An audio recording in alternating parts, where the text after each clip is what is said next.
AI is expected to boom into a trillion-dollar industry in less than 10 years, and stocks in that sector are already taking off. If you had invested $1,000 in NVIDIA 5 years ago, it would have been roughly worth $20,000 today. I'm Laila Maidan, and I cover all things finance, so let's talk about how you can invest in AI.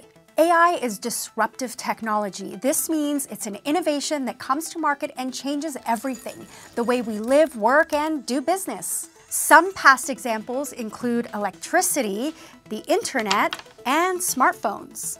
These shifts don't happen often, but when they do, they create incredible investment opportunities. And those who understand that can make smart bets and reap exponential benefits. In the past, it was mainly Wall Street that benefited from this, but with the creation of investment apps, it allows you to buy stock right from your phone. So now anyone can jump in. So what stocks should you be investing in for AI? Well, we can ask ChatGPT. But I've also done the research. The development of AI itself has different types of technologies that actually go into it.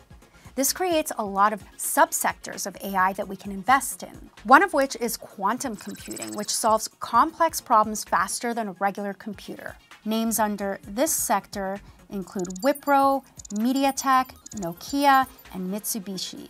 Another sector is machine learning. This is the part where we train AI to have human intelligence so it can solve problems like we do. Here we have ASML, Lam Research, and Onto Innovation. AI chips is another sector you can invest in. These are little pieces of hardware that can process large amounts of data. Stocks in this area include Advanced Micro Devices, Marvell Technology, NVIDIA, and Tower Semiconductor.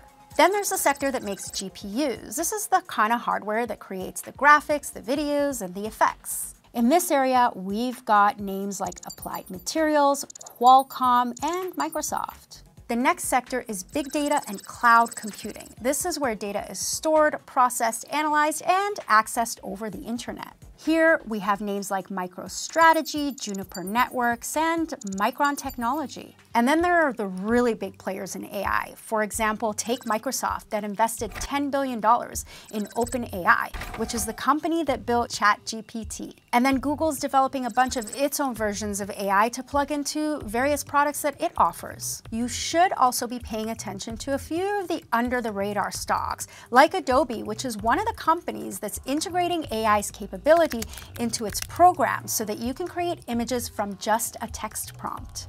And then there's a small database and cloud company called MongoDB, which feeds data into the AI. And a lot of fund managers like this one. If you don't want to get into the nitty-gritty of picking and choosing stocks, exchange-traded funds, or ETFs, are one way to go. They are a basket of stocks that are pooled together for a particular sector. It could be AI, and they're managed by professionals. Everyone wants a piece of the AI pie, or so it seems, but actually we could still be in the very early stages of adopting this technology. Let me show you where we are along what's called the S-curve of adoption. These are 5 stages which represent how technology is adopted by the population. Adoption happens slowly at first, with the innovator stage being the early stage. This is where people are taking the technology and working with it to create applications.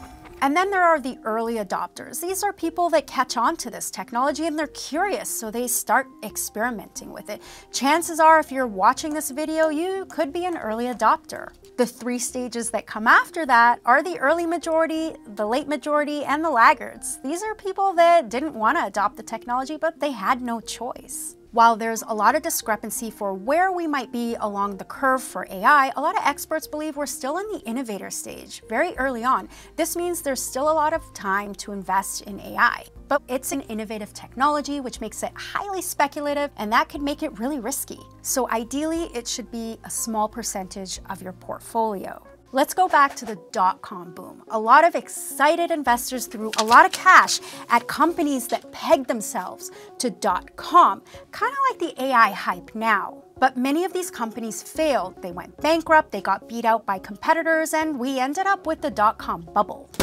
The Nasdaq, which is an index that tracks technology names, fell by 77%, and it took it 15 years to get back to that peak. But the companies that were successful went on to be some of the biggest in the country. Now, AI might be even bigger than the internet. It's expected to boom to $1.3 trillion in 10 years from where it was in 2022 when it was at 40 billion. And we may be in the same predicament today as we were during the dot-com years. We're not 100% sure who the winners will be, but we have some idea of who's innovating and developing the grounds for this technology.